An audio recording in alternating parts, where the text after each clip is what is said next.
نواسا اور آپ کا پیارا حسین ہے، کل تیرے اوپر کلمہ پڑھنے والے اور دین کا نعرہ لگانے والے،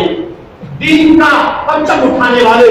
اور دین کی تبلیغ کرنے والے 5 وقت کے نمازی بھی ہوں گے، ہر قسم کی نیکی ان کے اندر پائی جا رہی ہوگی، وہ کل تیرے ہی بیٹے کی گردن پہ کربلا کے میدان میں چھری چلا رہے ہوں گے۔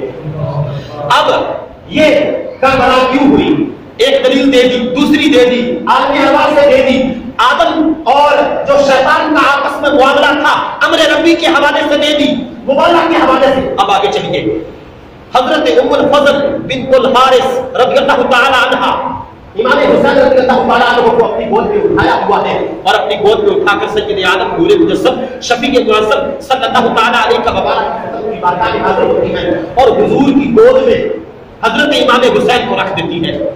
تو آقا کریم علیہ السلام اپنے نواسے کو دیکھ کر اپنی آنکھوں میں آنسو ہونے لگے، تو حضرت ام الفضل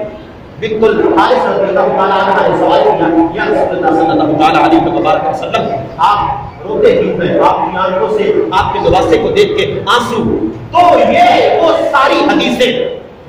تو آقا کریم علیہ السلام نے ارشاد فرمایا کہ میں روتا اس لیے ہوں کہ میں اس کے ساتھ اتنا پیار کر رہا ہوں، یہ اتنے ناز اور اتنے نخروں اور اتنی زیادہ میری محبتوں اور میرے جسم کے ساتھ کھیل کھیل کے آغوش نبوت میں پروردہ، آغوش نبوت میں پیدا ہونے والا کل کو یہی میرا بیٹا ہوگا اور میری امت کی چھری ہوگی، وہ میرے بیٹے کو اسی انداز، اسی محبت کو بالکل بھلا کر اس کو کربلا کے میدان میں شہید کر رہے ہیں۔ اسی طرح ایک ہے حضرت انس بن مالک، ایک ہے حضرت انس بن حارث رضی اللہ تعالیٰ عنہ۔ حضرت انس بن حارث رضی اللہ تعالیٰ عنہ بیان کرتے ہیں کہ آقا کریم علیہ السلام نے وہ جو مٹی فرشتے نے دی تھی خواب کے اندر مقام روح کی، وہ مٹی آقا کریم علیہ السلام نے حضرت ام سلمہ رضی اللہ تعالیٰ عنہ کو کہ یہ مٹی اپنے پاس جو ہے وہ سنبھال کر رکھ لو، جس وقت یہ مٹی جو ہے یہ سب ہو جائے تو اس وقت تم سمجھ لینا کہ میرے نواسے کو کربلا کے اندر شہید۔ لہذا یہ ساری اب یہاں پہ محدثین بیان کرتے ہیں اور یہاں پہ جو حدیث کو اکٹھا کرنے والے ہیں اور آگے حدیث کو کتابوں میں شامل کرنے والے ہیں، وہ بیان کرتے ہیں کہ آقا کریم علیہ السلام کو خواب بھی آیا، آقا کریم علیہ السلام سے مختلف مقامات پہ یہ حدیث روایت کی جاتی ہے، ام الفضل بھی روایت کرتی ہے، امی عائشہ بھی روایت کرتی ہے، حضرت انس بھی روایت کرتے ہیں، حضرت علی پاک بھی روایت کرتے ہیں، حضرت امام حسن بھی روایت کرتے ہیں، حضرت ام سلمہ رضی اللہ تعالیٰ 6-7 مقامات پہ یہ حدیث موجود ہے۔ تو آقا کریم علیہ السلام کو چاہیے تھا کہ وہ اپنے نواسے، اپنے بیٹے اتنی محبت کی اور سارا معاملہ اللہ تعالیٰ نے دکھا دیا تھا کہ کیا ہونا ہے،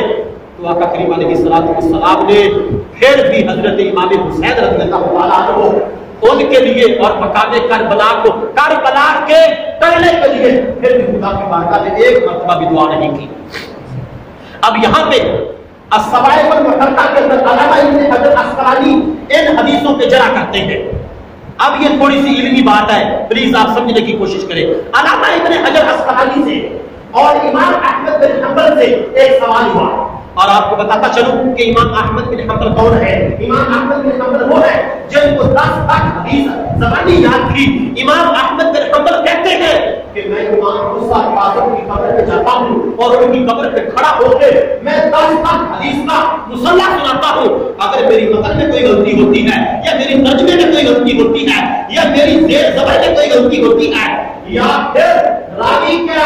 نسب بیان کرتے وقت اگر کوئی اسماء اور رجان کی غلطی ہوتی ہے، امام موسیٰ کاظم اپنی قبر سے میری حدیث کی غلطی کو درست کرتے ہیں۔ سبحان اللہ، یہ امام موسیٰ کاظم ہے۔ امام موسیٰ کاظم کن کے بیٹے ہیں؟ ذرا آپ توجہ تو کریں کہ یہ امام موسیٰ کاظم 6 نمبر پہ ہے۔ ابھی تو امام جعفر صادق ہے، امام جعفر صادق پھر آگے بیٹے ہیں امام زین العابدین کے، امام زین العابدین بیٹے ہیں آگے پھر حضرت امام حسین کے، اور امام حسین بیٹے ہیں حضرت علی رضی اللہ تعالیٰ عنہ کے۔ جب امام موسیٰ کاظم کا مقام اتنا ہے کہ مشہد کے اندر، عراق کے اندر، اپنی قبر کے اندر سے وہ 10 لاکھ حدیث کے اندر سے تبدیلی بات بھی دیتے ہیں اور درست بھی کر دیتے ہیں، تو پھر دیکھیں کہ کیا امام حسین کو نہیں پتا تھا کہ میرے ساتھ کیا ہونے والا ہے؟